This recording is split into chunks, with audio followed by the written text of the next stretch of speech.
यत्संकल्पातपतितपनो वाति वात समिन्धे वह निर्धत्ते धरणिरुदधी लंघते नैव वेलाम् सोऽयं श्रीमान् निखिल जगताम् अंतरात्मावतीर्णो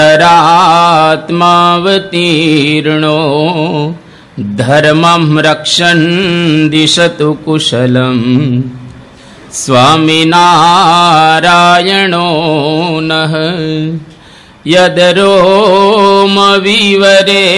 लीनाम् अंडानां कोटयः पृथक् तदक्षरं गुणातीतं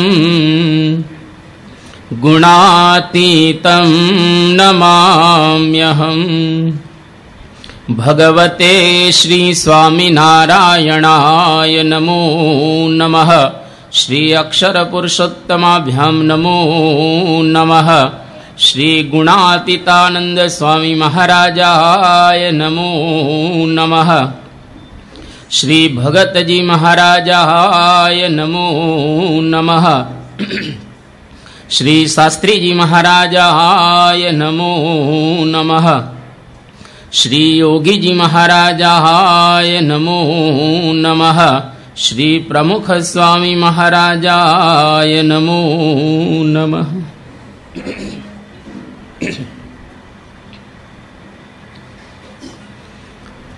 गई काले 31 नाम आपणे जोया। આજે શતાનંદ સ્વામી 32મું નામ ધ્યાન નિષ્ઠાય નમઃ। ધ્યાને નિષ્ઠા યસ્ય સહ ઇતિ ધ્યાન નિષ્ઠઃ તસ્મૈ નમઃ।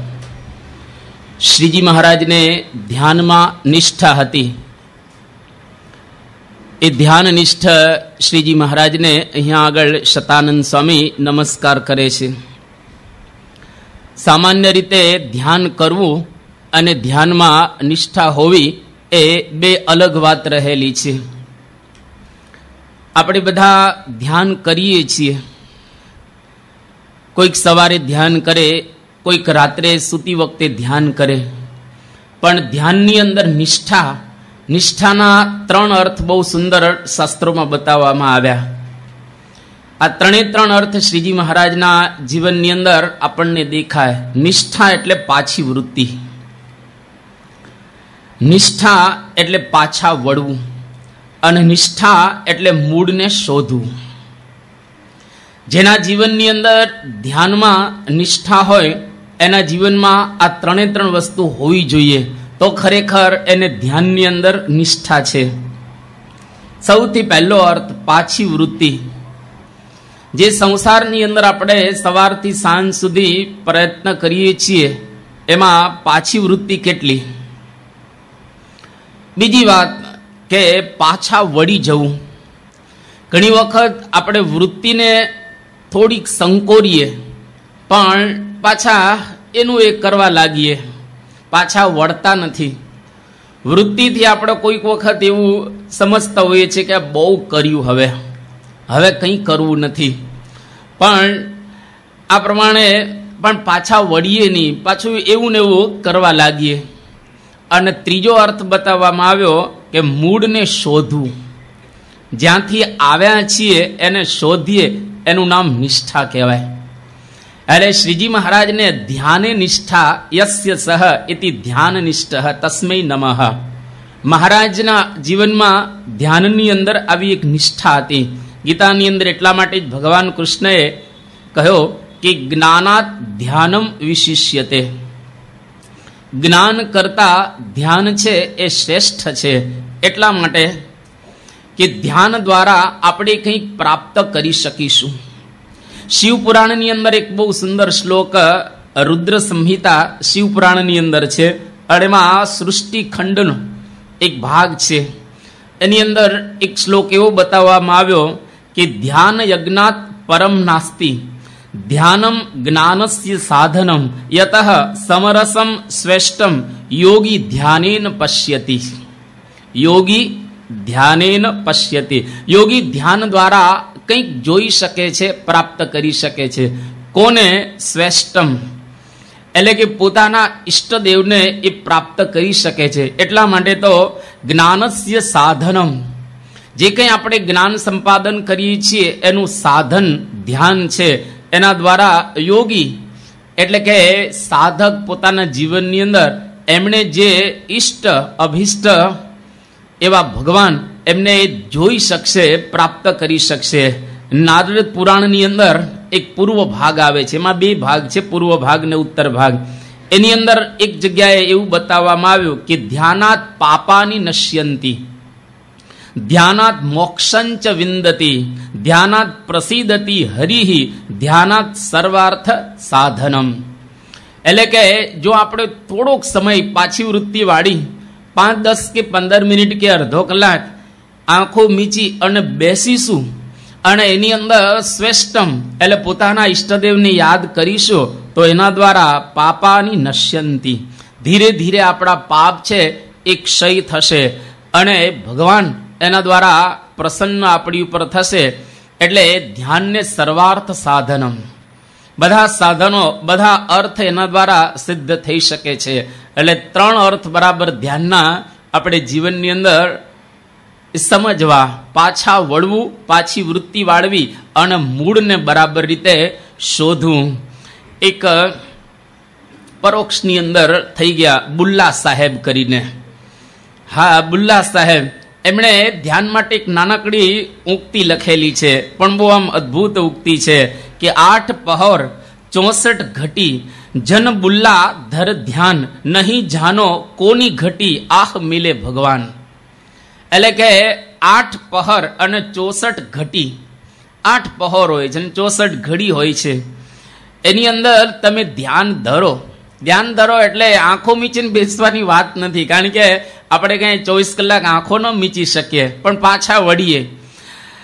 આહ મિલે ભગવાન, કઈ ઘડીએ ભગવાન મળી જશે એ કઈ નક્કી ન કહેવાય. કોક વખત ક્યારેક એવો શુદ્ધ સત્વગુણ આવશે ત્યારે આપણને ભગવાન મળી જશે. એટલા માટે 5 ટાઈમની નમાનસી આપણે કરીએ છીએ. કેમ? તો કે કદાચ સવારે ભગવાન ન મળ્યા તો બપોરે મળી જાય, કદાચ સાંજે મળી જાય, કદાચ સંધ્યા સમયે મળી જાય, કદાચ રાત્રે સૂતી વખતે આપણને એમના દર્શન થઈ જાય. એટલે વારે વારે 5 સમયની માનસી જેની અંદર આપણે ધ્યાન કરીએ છીએ. અને આપણે બધા જાણીએ છીએ કે શ્રીજી મહારાજ લોજમાં આવ્યા એ વખતે સવારના પહોરમાં સંતોને ધ્યાન કરાવતા અને મહારાજ પાછા ફરવા નીકળે.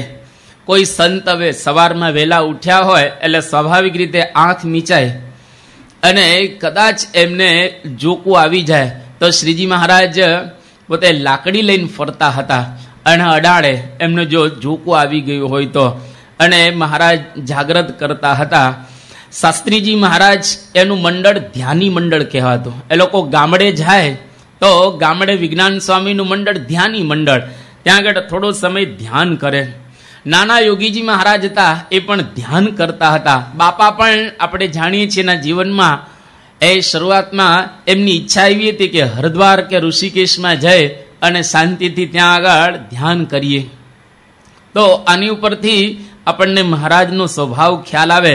અંત્યનું 13મું વચનામૃત જેમાં મહારાજ બહુ સ્પષ્ટ લખે છે કે એકાંતમાં બેસીને ભગવાનનું ધ્યાન કરીએ તો સારું, એવી સદાય રુચિ રહે છે.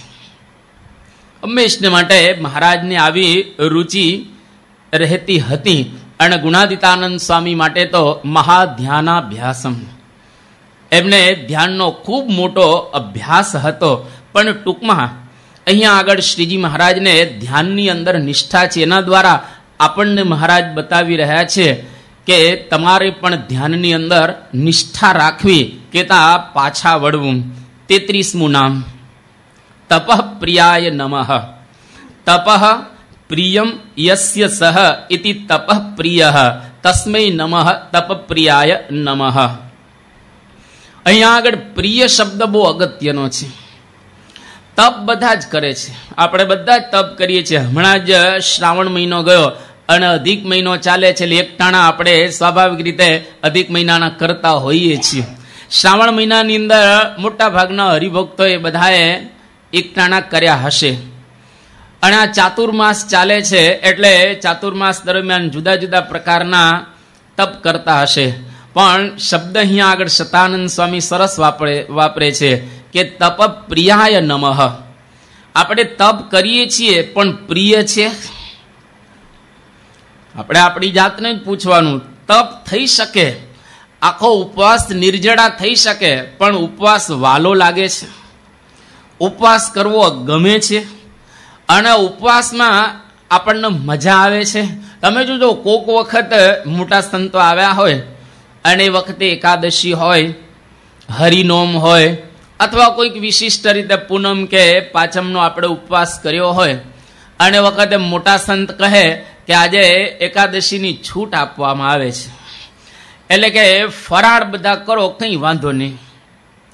એ વખતે જો અત્યારે આપણું મોઢું મલકાઈ ગયું, એ વખતે પણ આપણું મોઢું છે મલકાઈ જાય અને બહુ પ્રેમથી અને હેતથી આ આજ્ઞાનો આપણે સ્વીકાર કરીએ અને તરત આપણે રસોડામાં પહોંચી જઈએ.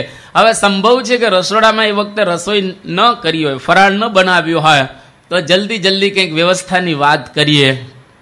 હવે સવારે છૂટ આપ્યું હોય તો સ્વાભાવિક રીતે સીધા આપણે બપોરે જઈએ તો એ ચાલે આમ, પણ આ આજ્ઞાનો તત્કાળ આપણે સ્વીકાર કરીએ છીએ. એટલે એનો મતલબ કે આપણે તપ કરીએ છીએ ખરા અને ઘણું બધું આપણે કરતા હોઈએ છીએ, પણ પ્રિય છે એ આપણે આપણી જાતને પૂછવાનું. તો મહારાજને તપ પ્રિય હતું અને ખરેખર જેને તપ પ્રિય હોય એને મુંડક ઉપનિષદ કહે છે તપસા ચીયતે બ્રહ્મ.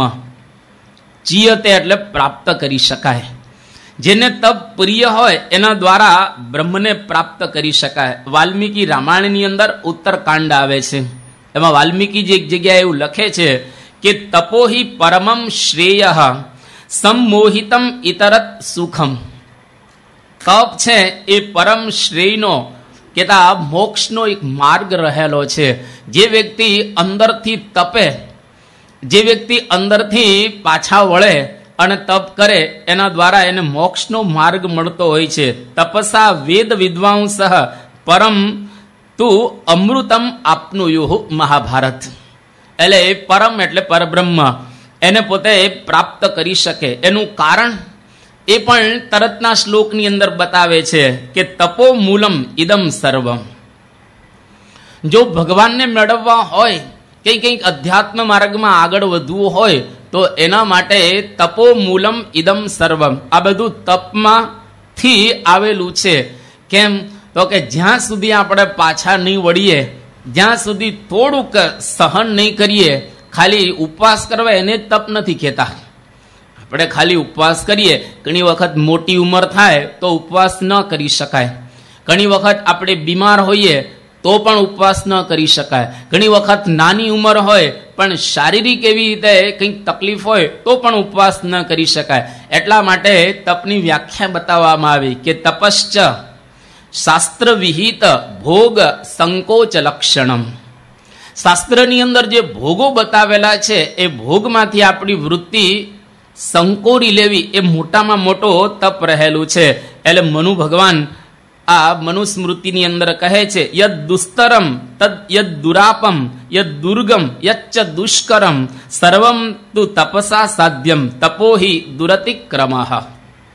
જે કંઈ દુર્ગમ હોય, આપણાથી પ્રાપ્ત ન કરી શકાય એવું હોય, એ બધું તપથી પ્રાપ્ત થાય. એટલે બધા જ અસુરોએ તપ કર્યા.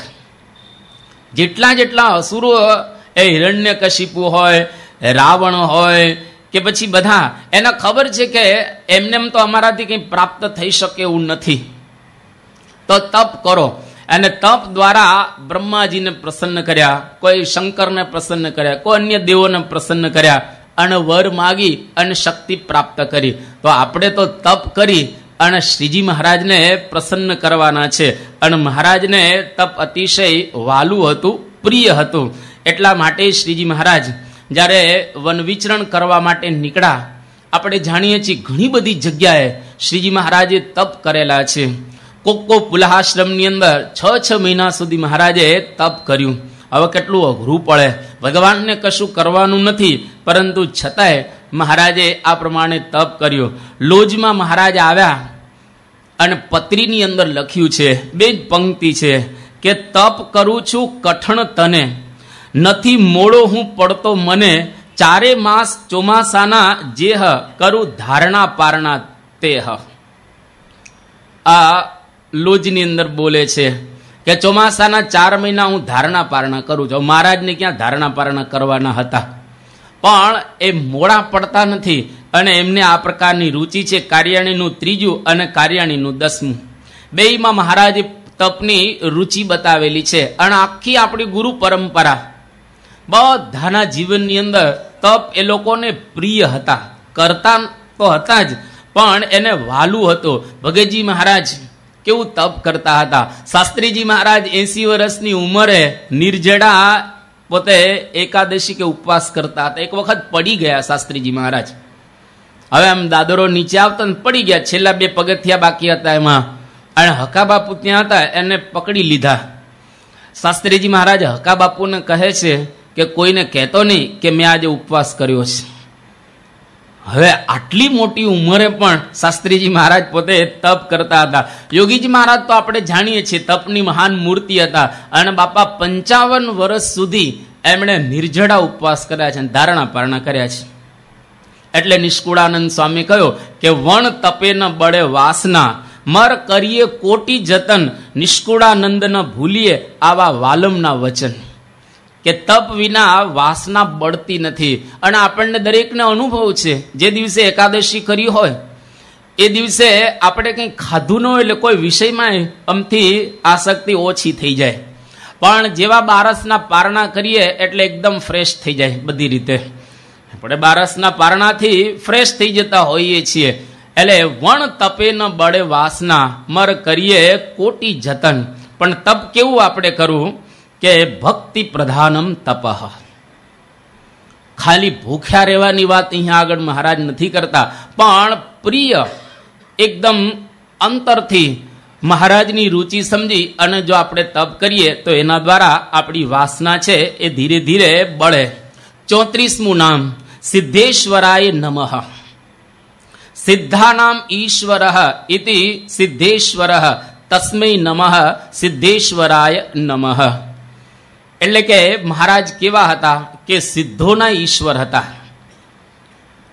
અને મોટા મોટા યોગીઓ હોય, જે લોકોએ સાધના કરીને સિદ્ધિ પ્રાપ્ત કરેલી હોય પોતાના જીવનમાં, એમના પણ ઈશ્વર એટલે કે એમનાથી પણ મહારાજ પર હતા, અને યોગીઓના પણ યોગી મહારાજ હતા. એટલે તો શ્રીજી મહારાજે 9 લાખ યોગીઓને એક સાથે મુક્તિ આપી.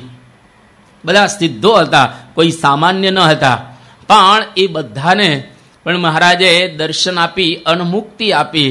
એટલે અહીંયા આગળ શતાનંદ સ્વામી સિદ્ધેશ્વરાય, સિદ્ધોના પણ ઈશ્વર, ગોપાલ યોગી સિદ્ધ હતા. એને પણ મહારાજના દર્શનથી મુક્તિ પ્રાપ્ત થયેલી છે.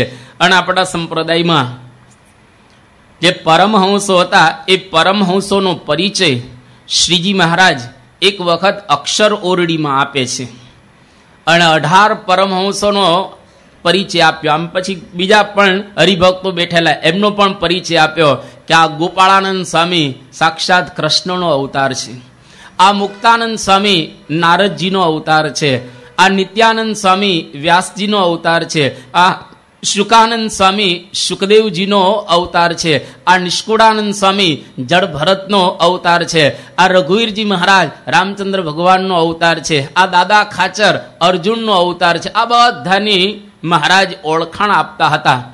જે વાત જૂના ખરડામાં લખાયેલી છે, જૂનો ખરડો એટલે કે મહારાજ જે કંઈ વાત કરતા એ પરમહંસો પોતાની ડાયરીમાં નોંધતા હતા. અને ડાયરીનું સંકલન એ ડાયરી પડેલી છે, અમુક એમાં સચવાયેલી છે, અમુક સચવાયેલી નથી. એ જે સચવાયેલી છે ડાયરીઓ, પોતપોતાની પર્સનલ ડાયરી નોટ, એને કહેવાય જૂનો ખરડો. આર્ષ સંશોધન કેન્દ્ર આપણું ગાંધીનગરમાં છે, જેમાં ઘણા બધા આવા લેખો પરમહંસોએ અને હરિભક્તોએ લખેલા સચવાયેલા છે, અને આપણે એનું સ્કેનિંગ પણ કરી લીધેલું છે. એટલે મહારાજ આ બધા સંતોનો પરિચય આપતા હતા. બધા સિદ્ધ હતા. એટલે જ ગોપાળાનંદ સ્વામી ગ્રહોની ગતિને બદલી શકતા હતા. વ્યાપકાનંદ સ્વામી ઘોડીની અંદર જીવાત્માને મૂકી શકતા હતા. સ્વરૂપાનંદ સ્વામી બ્રાહ્મણનો છોકરોને જીવતો કરી શકતા હતા અને સચ્ચિદાનંદ સ્વામી જેવા ઇન્દ્રને લાત મારી શકતા હતા. ટૂંકમાં આવા મોટા મોટા પરમહંસો જે સિદ્ધો હતા એના પણ ઈશ્વર શ્રીજી મહારાજ હતા. એ શતાનંદ સ્વામીએ 34મું નામ આપણને બતાવ્યું. 35મું નામ સ્વતંત્રાય નમઃ. જે વ્યક્તિ કર્તુમ, અકર્તુમ અને અન્યથા કર્તૃમ આ ત્રણ રીતે સમર્થ હોય એના માટે સ્વતંત્ર વિશેષણ વપરાય છે. જે કર્તુમ અને અકર્તુમ આ બે માટે સમર્થ કોઈ હોય એના માટે સ્વતંત્ર વિશેષણ શાસ્ત્રની અંદર વપરાતું નથી. ભગવાન માટે સર્વતંત્ર સ્વતંત્ર એક વિશેષણ વેદાંતમાં વપરાય છે. ભગવાન કેવા છે? સર્વતંત્ર સ્વતંત્ર. અહીંયા આગળ શતાનંદ સ્વામીએ સ્વતંત્રાય નમઃ એટલે કે ત્રણ શક્તિ જેમાં હોય એને સ્વતંત્ર કહેવાય. બાકી બધા જ અક્ષર પર્યંત બધા જ અસ્વતંત્ર એટલે કે પરતંત્ર રહેલા છે. જે કરવું હોય એ કરી શકે અને જે રોકવું હોય એ રોકી શકે. ગુરુત્વાકર્ષણનો નિયમ રોકાય નહીં, એ રોકાય જ નહીં. ગુરુત્વાકર્ષણનો નિયમ કઈ રીતે? તમે અહીંયા આગળથી પથ્થર મૂકો નીચે પડી જ જાય, પણ ભગવાન એ પથ્થરને વચ્ચે રોકી શકે. આ સ્વતંત્ર. સામાન્ય રીતે અગ્નિ દજાડે છે, પરંતુ નિભાળાની અંદર બિલાડીના બચ્ચાને પણ ભગવાને બચાવ્યા. એ સ્વતંત્ર. અગ્નિ દાહ ન આપે. અગ્નિની અંદર હાથ નાખો તો હાથ બળે નહીં, જો ભગવાન સંકલ્પ કરે તો. એ સ્વતંત્ર. પાણી આપણને ભીંજવતું હોય છે, પણ પાણીમાં પડે અને કોરો નીકળે. આ ભગવાનની એક પ્રકારની સ્વતંત્ર શક્તિ રહેલી છે.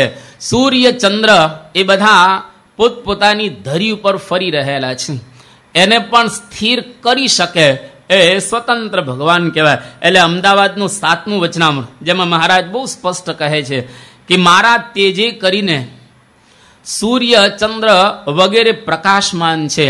મારા અંગૂઠે કરીને પૃથ્વી ડોલાવો તો અસંખ્ય બ્રહ્માંડની પૃથ્વી ડોલવા લાગે.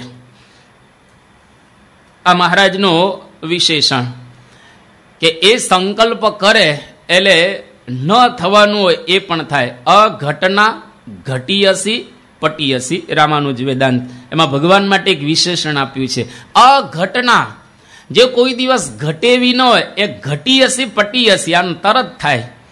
એ ભગવાન એના માટે સમર્થ છે. કોઈ ઘટના ન ઘટે પણ ભગવાન જો ધારે તો એ ઘટાવે પોતે, કારણ કે અન્યથા કરતુમ એની પાસે શક્તિ રહેલી છે. એ ભગવાન જ એના માલિક છે, બીજા કોઈ નથી. અને ધારે તો જ આ શક્તિ, આમ લગભગ શક્તિ વાપરતા જ નથી, પણ એક શક્તિ એક્સ્ટ્રા એની પાસે રાખેલી છે. જે લોયાના 13મા વચનામૃતમાં મહારાજે વાત કરી કે અક્ષરને પણ લીન કરી અને સ્વતંત્ર થકા અમે રહી શકીએ.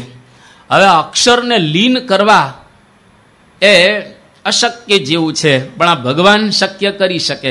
ચિદાકાશ લીન ન થાય, પણ ત્યાં એક શબ્દ બહુ સરસ વચનામૃતમાં વાપર્યો છે જે વેદાંતની નજીક છે કે ઐશ્વર્ય કરીને ધારી શકે. હવે પોતાનું આવું એક અકર્તુમ અન્યથા કરતુમ ઐશ્વર્ય છે, જે ઐશ્વર્ય આપણે જોઈ શકતા નથી, નરી આંખથી દેખાય નહીં, અનુભવાય પણ નહીં, પણ એ ભગવાન એના માલિક છે. એટલા માટે અહીંયા આગળ શતાનંદ સ્વામી સ્વતંત્રાય નમઃ આપણે યત સંકલ્પાત શ્લોક બોલીએ છીએ દરરોજ. સૂર્ય ચંદ્ર વગેરે જેના સંકલ્પથી તપે છે. આ સૂર્ય નારાયણ કે ચંદ્ર બધા સ્થિર રહ્યા છે. સમુદ્ર પાળ ઓળંગતો નથી, વહની છે એ પ્રજ્વલિત થાય છે અને બધાને બાળે છે. આ બધું જ ભગવાનના સંકલ્પે થઈ રહેલું છે. ગુણાદિતાનંદ સ્વામી કહ્યું કે ભગવાનની મરજી વિના સૂકું પાંદડું હલાવી શકાય એવું નથી.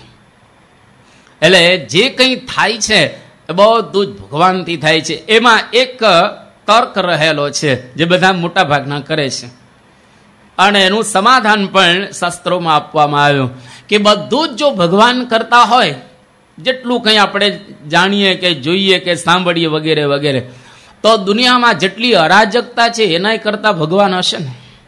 જે બધું થઈ રહેલું છે ખરા એના કરતાંય ભગવાન હશે ને? જો ભગવાન કરવા દેતા હશે તો જ માણસો કરતા હશે, નહીતર કેવી રીતે કરે? આ બિન લાદેન 2 ટાવર તોડી નાખે, ભગવાનની જ ઈચ્છા સમજવાની ને. કારણ કે મારી મરજી વિના રે કોઈથી તરણું નવ તોડાય. જો તરણું પણ કોઈ ન તોડી શકતા હોય તો 2 ટાવર તો એની મરજીથી ન તોડાય ને.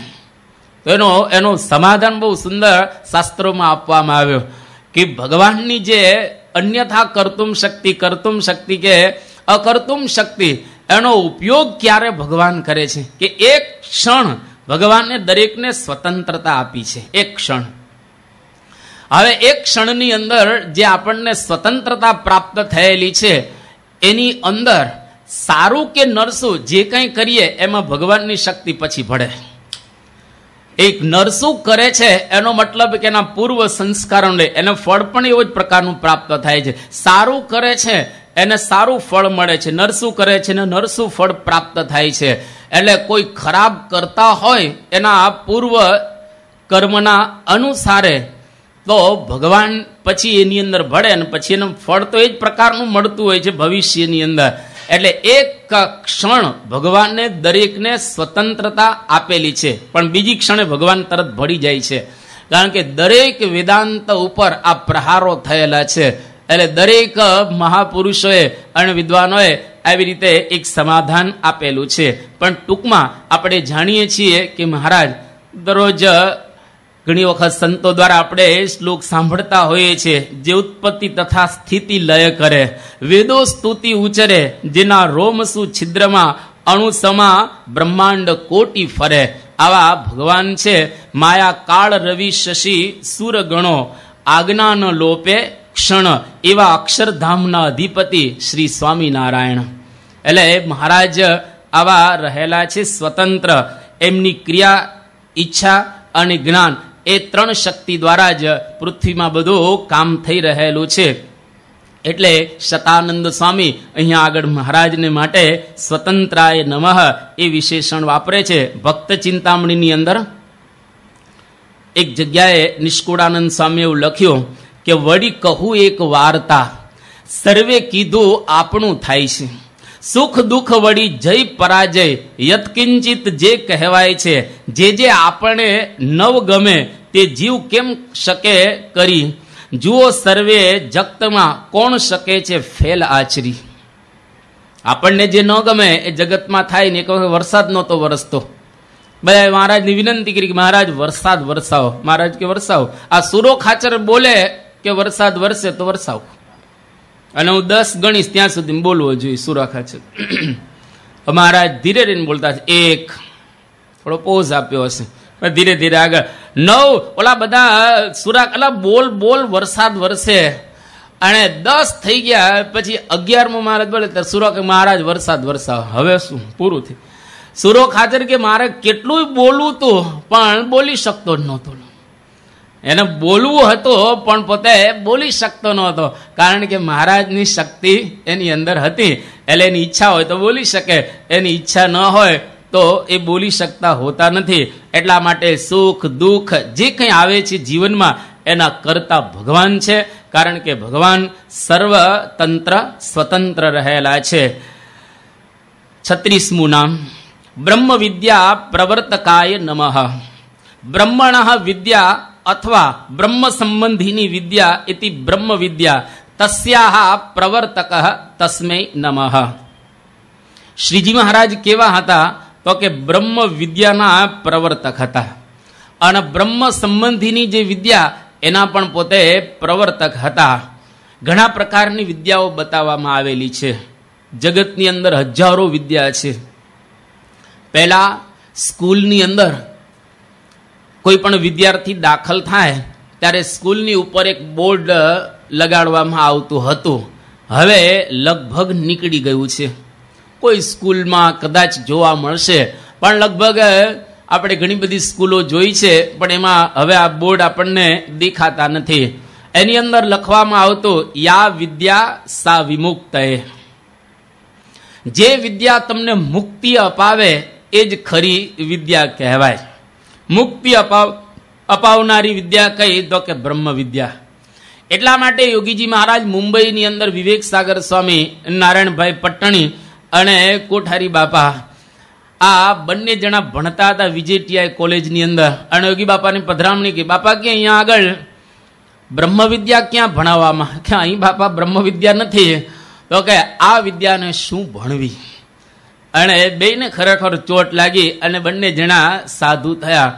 પણ ખરેખર ભણવા જેવી બ્રહ્મ વિદ્યા રહેલી છે. કારણ કે શાસ્ત્રમાં એક બહુ સુંદર એના માટે શ્લોક આપવામાં, વિદ્યાનાંચ પરા વિદ્યા બ્રહ્મ વિદ્યા સમીરીતા અતસ્તદાન તો રાજન સર્વદાન ફલમ લભેત. આ બહુ પ્રસિદ્ધ શ્લોક છે કે વિદ્યાનાંચ પરા વિદ્યા, હજારો પ્રકારની વિદ્યાઓ બતાવવામાં આવી છે. એમાં સર્વશ્રેષ્ઠ કોઈ વિદ્યા હોય તો પરા વિદ્યા, જેને બ્રહ્મ વિદ્યા પણ કહેવામાં આવે છે. અને આ વિદ્યાનું કોઈ જો દાન કરે, આ વિદ્યાને કોઈ પ્રવર્તાવે જગતની અંદર, તો એના જેવું મોટું કોઈ દાન નથી અને એના જેવું મોટું કોઈ ફળ રહેલું નથી. એટલે સતાનંદ સ્વામી બ્રહ્મ વિદ્યા પ્રવર્તકાય નમઃ, મહારાજ બ્રહ્મ વિદ્યાનું પ્રવર્તન કરવા માટે આ લોકની અંદર પોતે પધાર્યા હતા. અને બ્રહ્મ વિદ્યા એટલે સાક્ષાત ભગવાનનું સ્વરૂપ કહેવાય. ગીતાની અંદર કૃષ્ણ ભગવાને પણ 10મા અધ્યાયની અંદર જુદા જુદા પ્રકારની વિભૂતિઓ બતાવી છે. એની અંદર બ્રહ્મ વિદ્યાને, અધ્યાત્મ વિદ્યાને પોતાની વિભૂતિ તરીકે બિરદાવે છે કે અધ્યાત્મ વિદ્યા વિદ્યાનામ વાદઃ પ્રવદતામ અહમ. એટલે કે ઘણા પ્રકારની વિદ્યામાં હું અધ્યાત્મ વિદ્યા રહેલો છું. અને એ અધ્યાત્મ વિદ્યા એટલે સાક્ષાત ભગવાનનું સ્વરૂપ. શ્રીજી મહારાજ વન વિચરણ કરવા માટે નીકળ્યા. એક પ્રશ્ન દરેકને પૂછતા હતા, જે બ્રહ્મ વિદ્યા સંબંધી પ્રશ્ન હતો. જે મઠમાં જાય, કોઈ મહંતને મળે, ગમે તે જગ્યાએ મહારાજ જાય, આ પ્રશ્ન ફરજિયાત પૂછતા જ હતા. કયો તો કે જીવ ઈશ્વર માયા બ્રહ્મ અને પરબ્રહ્મ એના સ્વરૂપ એ તમે મને સમજાવો. આશ્ચર્યની વાત તો એ છે કે આખા ભારતમાં કોઈ જગ્યાએ એમને સરસ ઉત્તર પ્રાપ્ત ન થયો. અને લોજ જેવા એક ખોબા જેવડા ગામમાં અને મુક્તાનંદ સ્વામી દ્વારા એનો કંઈક અહેસાસ મહારાજને પ્રાપ્ત થયો. અને શ્રીજી મહારાજે નક્કી કર્યું કે અહીંયા આગળ કંઈક લીલું છે, અહીંયા આગળ આપણે રહેવા જેવું છે. તો જીવ ઈશ્વર માયા બ્રહ્મ ને પરબ્રહ્મ એ સંબંધી જે પ્રશ્ન, એ બ્રહ્મ વિદ્યા સંબંધી પ્રશ્ન રહેલો છે. અને આ બ્રહ્મ વિદ્યાનું પ્રવર્તન કરવા માટે શ્રીજી મહારાજ આવેલા. અને આપણે જાણીએ છીએ કે મહારાજ છેલ્લા લગભગ 15 વર્ષમાં 15 વર્ષ સુધી તો સત્સંગની અંદર મહારાજ ફરે છે. એમાં આત્માનંદ સ્વામી એક વખત જામનગર આવેલા. હવે જામનગરની અંદર બધા છોટી કાશી કહેવાય જામનગર એટલે. અને હવે ત્યાં બધા વિદ્વાનો, હવે ત્યાં આત્માનંદ સ્વામીને બધા પ્રશ્ન પૂછ્યા. હવે આત્માનંદ સ્વામી તો ભણેલા હતા ને, એમનો કોઈ એવો વેદાંતનો અભ્યાસ કર્યો ન હતો. એટલે સ્વાભાવિક રીતે વિદ્વાનો પોતાની ભાષામાં પૂછતા હતા. આત્માનંદ સ્વામી એક જ જવાબ આપે કે ગુરુનું વચન. બસ ગુરુ કહે, ગુરુ નામ આજ્ઞા ય વિચારણીયા, કે બસ ગુરુ જેમ કહે એમ જંપલાવી દેવું. એટલે પેલા લોકો વિદ્વાન આ તો ગામઠી લાગે છે, આને કઈ આવડતું નથી, ગુરુનું વચન, ગુરુનું વચન. અને મહારાજે જયારે આ પ્રસંગ સાંભળ્યો ત્યારે મહારાજે કહ્યું કે હવે આપણે સંતોને ભણાવીએ. અને મુક્તાનંદ સ્વામી જેવા 51 વર્ષની ઉંમરે મુક્તાનંદ સ્વામીને સંસ્કૃતનો પ્રારંભ કરવાનું કહે છે. હવે 51 એટલે વનમાં જવાનો ટાઈમ આવી ગયો કહેવાય. અને પછી કઈ ચડવાનું ઓછું થાય સ્વાભાવિક રીતે. તો 51 વર્ષે મુક્તાનંદ સ્વામી રામૌ રામાહા અને આ બધા ઢાણી દ્વૈસ દજનત માચડ ઠક ઠઈ કઈ કોરપ, આવા બધા સૂત્રો મુક્તાનંદ સ્વામી 51 વર્ષની ઉંમરે ગોખવાનો પ્રારંભ કરે છે. અને એમણે સરસ રીતે સંસ્કૃતનો અભ્યાસ કર્યો. અને ભાષ્ય પણ મુક્તાનંદ સ્વામીએ રચ્યા. કારણ કે મહારાજની ઈચ્છા હતી કે બધા ભણે. શ્રીજી સ્વામી કહે સુસંત મને વિદ્યા ભણે તે ગમે. માટે સ્નેહ સમેત નિત્ય ભણજો વિદ્યા વિશેષે તમે, પુષ્ટિ સંતત સંપ્રદાય તણીતો વિદ્વાનથી થાય છે. જો વિદ્વાન ન હોય સાધુજન તો તે પંથ નિંદાય છે. એટલે આપણે કે વાળો છે, આ સંપ્રદાય છે. સંપ્રદાયો ગુરુક્રમ. સંપ્રદાયમાં જો વિદ્વાન ન હોય અને એમણે જો બધા ભેગા થયા હોય તો જ્યારે બતાવવાનું હોય તો કઈ રીતે આપણા મહારાજ કે ગુણાતીતાનંદ સ્વામી કે આપણા શાસ્ત્રોનું અથવા આપણું તત્વજ્ઞાન આપણે બતાવી શકીએ. એટલા માટે સંપ્રદાયની શોભા એ વિદ્વાન કહેવાય. એટલે શ્રીજી મહારાજ અહીંયા આગળ સંતોને ભણાવે છે અને બધા કડી તોડ ભણ્યા. નિત્યાનંદ સ્વામી ઘણું ભણીને આવ્યા હતા. બ્રહ્માનંદ સ્વામી નિત્યાનંદ સ્વામીની પાસે દરરોજ 1 કલાક નવ્ય ન્યાય ભણતા. એના જીવન ચરિત્રમાં આવે છે સંસ્કૃત જગતમાં સૌથી અઘરું ગણાય નવ્ય ન્યાય. હવે એની અંદર એક જે આચાર્ય પદ મેળવવું એ પણ અઘરું છે. દરરોજ મુકતા આ નિત્યાનંદ સ્વામી 1 કલાક ભણાવતા બ્રહ્માનંદ સ્વામી, અને એટલી ધારણ શક્તિ પણ બ્રહ્માનંદ સ્વામીની તો અદભુત હતી, શતાવધાની હતા. એટલે જેવું નિત્યાનંદ સ્વામી ભણાવે 1 કલાક અને પોતે ધારણ કરતા. એ સંતોને કોઈ એવી વ્યવસ્થા હતી નહીં એ જમાનામાં. હવે ગામડે ગામડે જવાનું કોઈ એવા ઉતારા નહીં, કોઈ એવી સગવડ નહીં, પણ છતાંય આ જ્યારે ભણાવતા હતા એક વખત મેવાસા ગામમાં ગયા. હવે મેવાસા ગામની અંદર સવારમાં સ્વાભાવિક રીતે કોટ હતો ગામને આખો, અને એનો દરવાજો હોય એટલે રાત્રે પેલા ચોર કોઈ ન પ્રવેશ એટલે દરવાજા બંધ કરી દેવામાં આવે. અને શ્રીજી મહારાજ અને આખો સંઘ એ બહાર જે નદી છે ત્યાંના કાંઠે હતા. અને મહારાજ નિત્યાનંદ સ્વામી ને બ્રહ્માનંદ સ્વામીની પાસે આવ્યા. હવે સવારે કઈ દીવાની વ્યવસ્થા હોય નહીં, સવારે ક્યાં દીવા હોય ત્યાં આગળ, લાઈટ તો હોય જ નહીં. એટલું આમ મોં સૂજણું ખાલી થોડુંક થયું હતું. એમાં બ્રહ્માનંદ સ્વામી ને નિત્યાનંદ સ્વામી ભણાવે છે, અને એમાં બ્રહ્માનંદ સ્વામી પોતે ભણતા હતા. અને એ મહારાજ કે શું કરો છો? તો કે અહીંયા આગળ પાઠ લઈએ છીએ. એ નવ્ય ન્યાયના પાઠ ત્યાં આગળ ચાલતા હતા. હવે આવા વિચરણની અંદર સંતો ભણ્યા, પણ એ વખતે જે શાસ્ત્રો લખાણા છે એ વચનામૃત ઉપર તમે ટીકા સેતુમાલા ટીકા છે જે હરિવાક્ય સુધા સિંધુ શતાનંદ સ્વામી એની ઉપર સેતુમાલા ટીકા લખેલી છે. અદભુત સંસ્કૃતમાં લખાયેલો ગ્રંથ છે.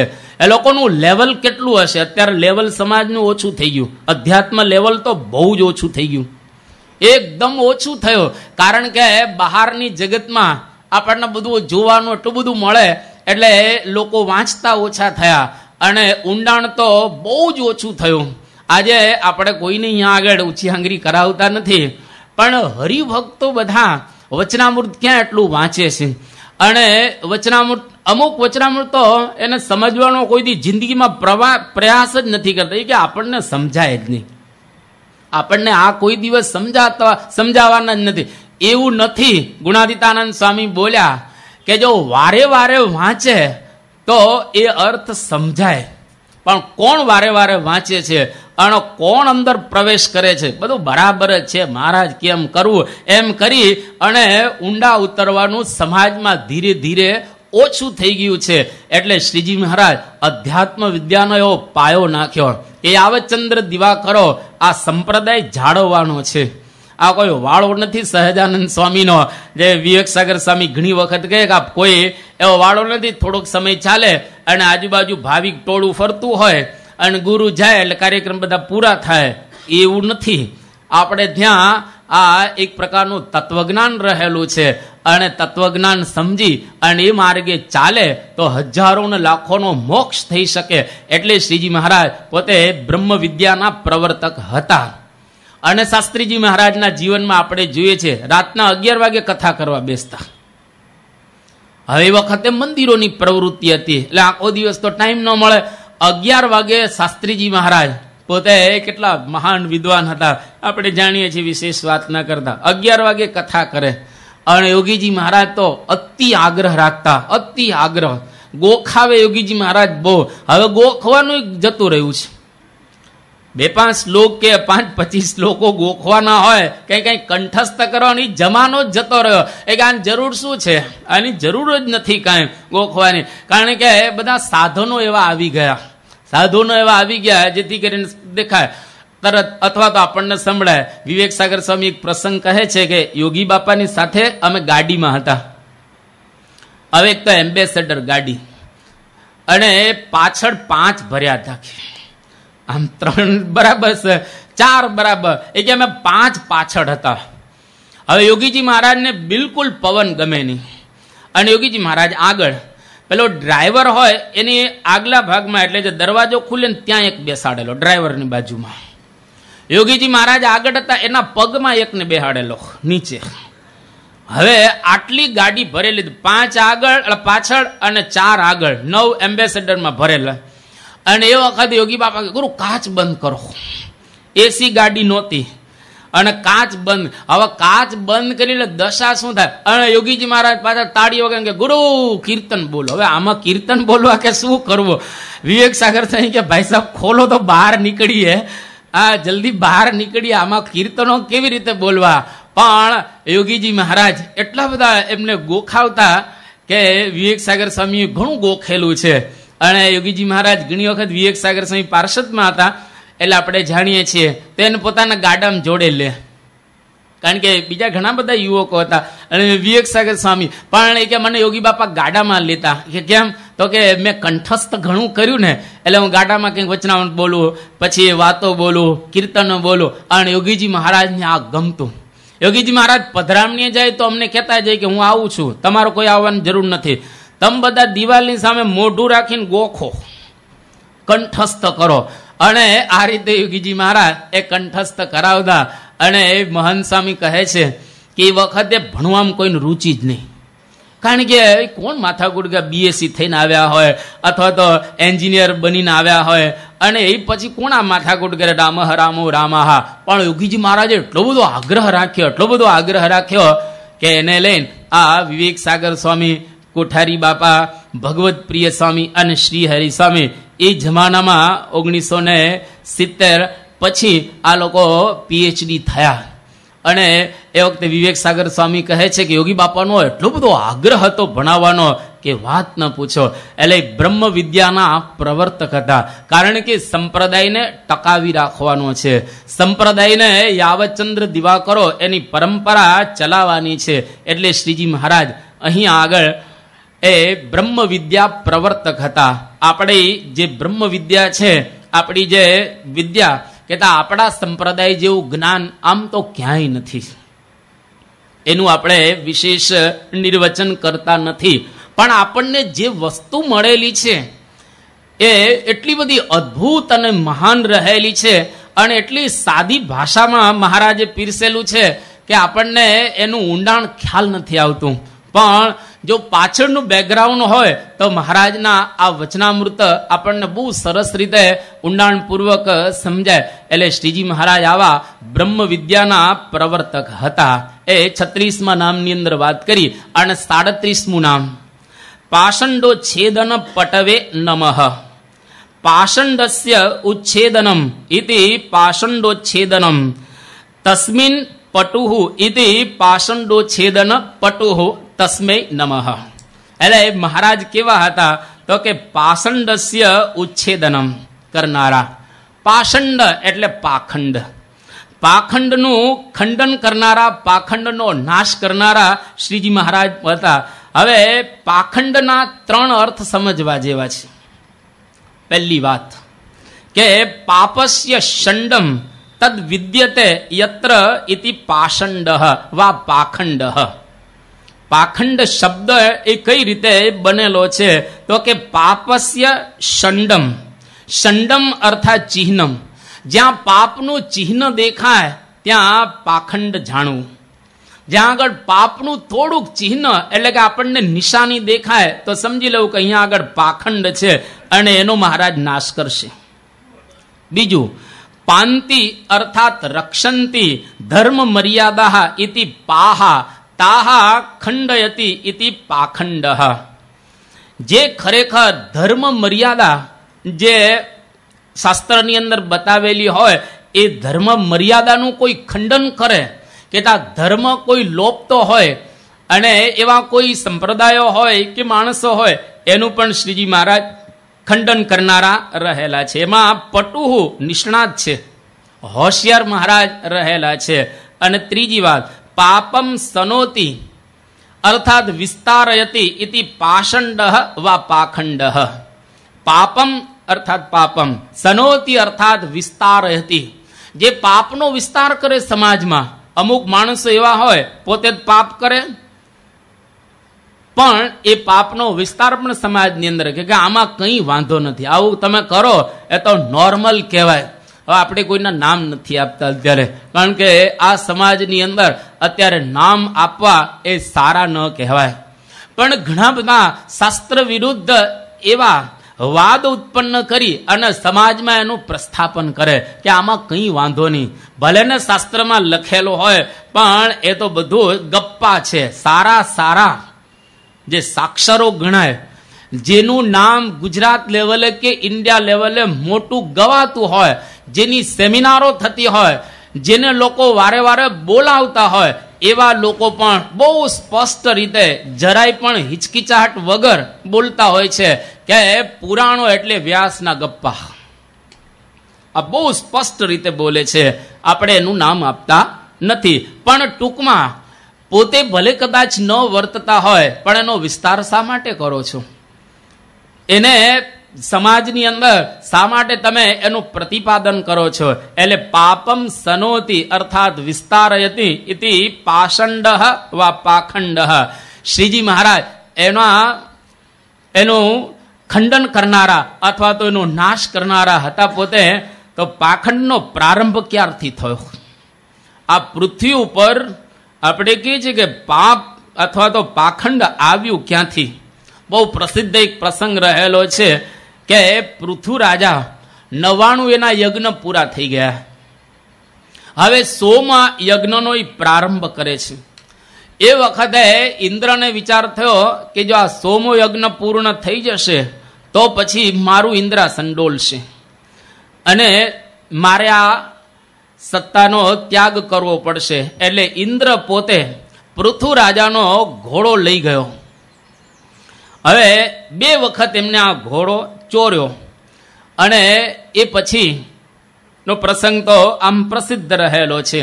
પણ ઇન્દ્રના એક ઈર્ષાને લઈને કે મારી સીટ જાય એટલે એને વેશ પલટો કર્યો અને સાધુનો વેશ ધારણ કરી અને ઘોડો લઈ જાય છે.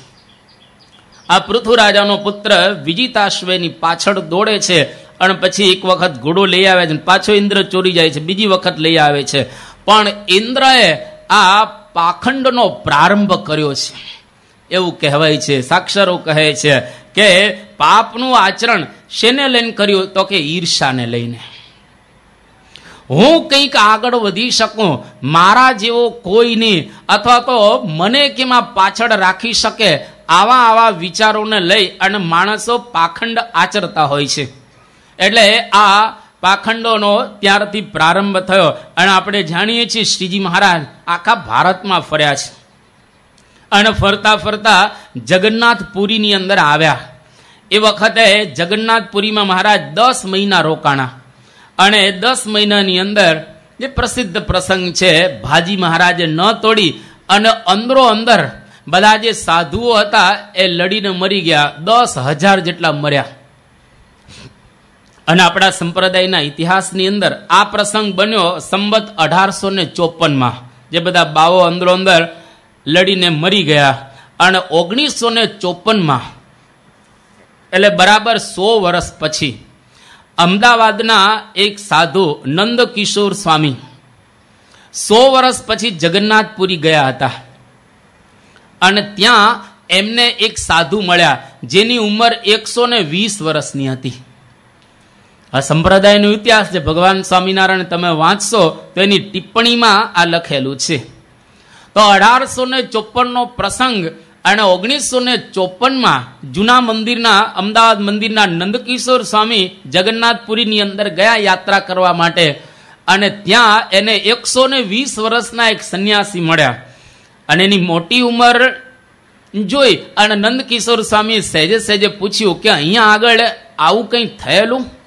10,000 સાધુઓ જે આવા ખોટા કાર્ય કરતા હતા અને અહીં નીલકંઠ વર્ણી કરીને કોઈ હતા અને એની સાથે આ પ્રમાણે ભાજીનો પ્રસંગ અને અંદરો અંદર ઝઘડીને મર્યા એવો કંઈ ઇતિહાસ તમે જાણો છો? ત્યારે આ સાધુ 120 વર્ષના કહે છે કે હા, મને ખબર છે. એ વખતે હું હતો અને મેં આ મારી દ્રષ્ટિએ નિહાળેલું છે કે નીલકંઠ પોતે એની અંદર ન હતા પેલા, પણ એ કે મેં નિહાળ્યું છે મારી આંખો દ્વારા કે એક છોકરો હતો નીલકંઠ અને બહુ તેજસ્વી હતો અને એ છોકરાને લઈ અને કંઈક અંદરો અંદર ઝઘડો થયો અને હજારો મરી ગયા અને હું તો ત્યાંથી પછી નીકળી ગયેલો તીર્થયાત્રા કરવા, પણ મેં મારી સગી આંખે આ પ્રસંગ જોયેલો છે. અને એ નંદકિશોર સ્વામી એમના એક શિષ્ય જે ઘનશ્યામદાસ સ્વામી એમને આ વાત કરી નંદકિશોર સ્વામીએ, અને ઘનશ્યામદાસ સ્વામીએ આ એક ગ્રંથ લખેલો છે હરિવન વિચરણ, અને હરિવન વિચરણની અંદર એમણે આ આખો પ્રસંગ છે એ ટાંકેલો છે અને નોંધેલો છે. તો ટૂંકમાં જ્યાં જ્યાં મહારાજને પાખંડ મહારાજે જોયો ત્યાં ત્યાં એને નાશ કરેલો છે. કારણ કે મહારાજથી એ સહન થતું ન હતું. નેપાળના રાજા જે સુવર્ણ સિદ્ધિનું એને ગાંડ પણ લાગેલું અને ત્યાં એક જે સાધુ હતો વર્ષે એક જ વખત બહાર આવતો હતો, પ્રસિદ્ધ પ્રસંગ છે, અને નીલકંઠ વર્ણીએ એના માનનું અપમાન કર્યું અને એનું જે પાખંડ હતું એ બહાર પાડી દીધું. લાંગડોજની અંદર એક વખત મહારાજ રામો ભાવસાર એ પોતે સત્સંગી હતો અને ત્યાં એક બાવો આવ્યો, અને બાવો ગામનો જે પટેલ હતો એ પટેલ એના બાવા પ્રત્યે બહુ લગાવ હતો અને એની જે પુત્રી હતી એ પુત્રી આ બાવાની દરરોજ સેવા કરે અને બાવો એ પુત્રીની સેવાથી બહુ પ્રસન્ન હતો. અને એમાં શ્રીજી મહારાજ એ ગામની અંદર જાય છે અને પેલા જે પટેલ હતો એમણે કહ્યું કે તમે કંઈ પરચા બરચા આપો છો? કે અમે કંઈ પરચા બરચા આપતા નથી, કે અમારા ગુરુ તો પરચા આપે છે, અમારા ગુરુ પરચા આપે છે. પછી મહારાજે કહ્યું કે તમારા ગુરુ નજીકના ભવિષ્યમાં જ પરચો આપશે, અને પરચો એવો આપ્યો કે એની પુત્રીને ઉપાડી અને પેલો બાવો છે એ લઈ ગયો. તો જ્યાં જ્યાં શ્રીજી મહારાજ આવું નિહાળ્યું એમણે બધું જોયું અને જે જગ્યાએ ખંડન કરવા લાગ્યો અતિશય મહારાજે એનું ખંડન પણ કરેલું છે. એક પ્રસંગ જો કાલે કહેશું 9 વાગી ગયા. એટલે અહીં આગળ મહારાજ સામાન્ય રીતે આવા પાપનું જ્યાં જ્યાં એમને નિહાળ્યોનું ખંડન પોતે કરતા હતા. એટલે મહારાજ કોઈ દિવસે પોતે સહન કરી શકતા ન હતા. પણ ટૂંકમાં પાષંડો છેદન પટવે નમઃ, જ્યાં પાખંડ એટલે કે કોઈ ખરાબ રીતે વર્તતા હોય એનું ઉચ્છેદન કરવા માટે શ્રીજી મહારાજ પધારેલા હતા અને ધર્મ મર્યાદાનું પ્રસ્થાપન કરવા માટે પોતે આ લોકની અંદર આવ્યા હતા. આવા શ્રીજી મહારાજ અહીં આગળ 37 નામ શતાનંદ સ્વામીએ પૂરા કર્યા. આવતીકાલે 38મું. શ્રી સ્વામિનારાયણ ભગવાનની